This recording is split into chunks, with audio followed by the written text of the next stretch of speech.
Play out हुआ था screen पे। सुमित, तो लास्ट ट्रेड के अपडेट्स क्या है? तो बर्कशायर हैथवे की तरफ से स्टेक ऑफलोड होता हुआ दिखाई पड़ा और सबसे पुराने इन्वेस्टर्स के तौर पे जो पेटीएम में रहे हैं बर्कशायर हैथवे, उनकी तरफ से हिस्सेदारी बेची गई। पूरी हिस्सेदारी करीब 2.46% हिस्सेदारी है। 1370 करोड़ रुपए में ये ब्लॉक डील होते हुए दिखाई पड़ी है। रफली 506 करोड़ रुपए के घाटे के बाद ये ब्लॉक डील में हिस्सेदारी बर्कशायर हैथवे बेचते हुए दिखाई पड़े हैं। सितंबर 2018 में ये इन्वेस्टमेंट किया था और कुछ हिस्सा उन्होंने अपने आईपीओ में भी ऑफलोड किया था। करीब करीब उस समय पर इन्होंने 14 लाख शेयर बेचे थे, 301-302 करोड़ रुपए के आसपास। बचा हुआ स्टेक जो है वो अब ऑफलोड होता हुआ दिखाई पड़ा 1370 करोड़ रुपए में।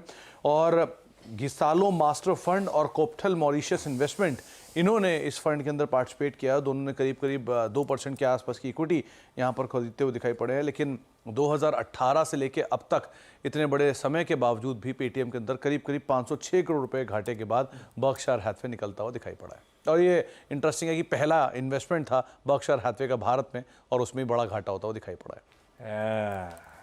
ये दिखाता है हमारे घर के रिसर्च एनालिस्ट कितने स्मार्ट हैं। आपको बड़ी बड़ी पिक्स चुन के देते हैं। हिंदुस्तान के बाजार को गॉज करना आसान नहीं है। वॉरेन बफेट आपके लिए भी 500-600 करोड़ रुपए के लॉस के साथ अपना रेसिडुअल स्टेक फ्राइडे को बेचा। जिसने खरीदा, खैर वो तो अच्छे नाम आ गए सामने। प्लस एक बात ध्यान रखिएगा, रेसिडुअल स्टेक बिका है, फ्री फ्लोट बड़ा है, जो अभी मेंशन हुआ था। अब एमएससीआई का कभी भी रीबैलेंसिंग जब अनाउंस होगा तो हो सकता है इनके बेहतर फ्री फ्लोट के चलते इनका वेटेज बढ़ता हुआ नजर आए। तो फ्राइडे का वो 3.5% का दबाव लाइकली आज थोड़ा सा रिवर्स हो। मानस, फिर भी ये 197 कम्युनिकेशंस, कौन से की लेवल्स, क्या वॉच आउट करोगे? तेजी करने का मन बनाओगे या नहीं? नहीं, मैं समझता हूं कि सबसे पहले आपको ध्यान रखना है 865 के लेवल का।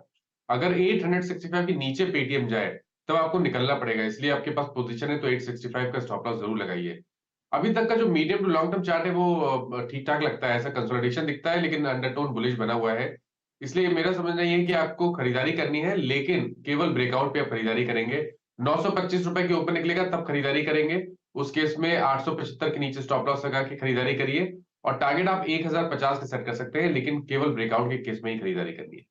तो खुलने देते हैं, देखते हैं उस फ्राइडे के बाद क्या ये वाकई बाजार अच्छी खबर लेके चल रहा है कि जो ओवरहैंग था खत्म हो गया, क्लीन आउट ट्रेड हो गया बर्कशायर हैथवे का, या ऐसा नहीं रीड कर रहा है। ओपनिंग होने देते हैं, उसके बाद मानस के साथ रिविजिट कर लेंगे स्टॉक को, कोई दिक्कत नहीं। दो ऑटो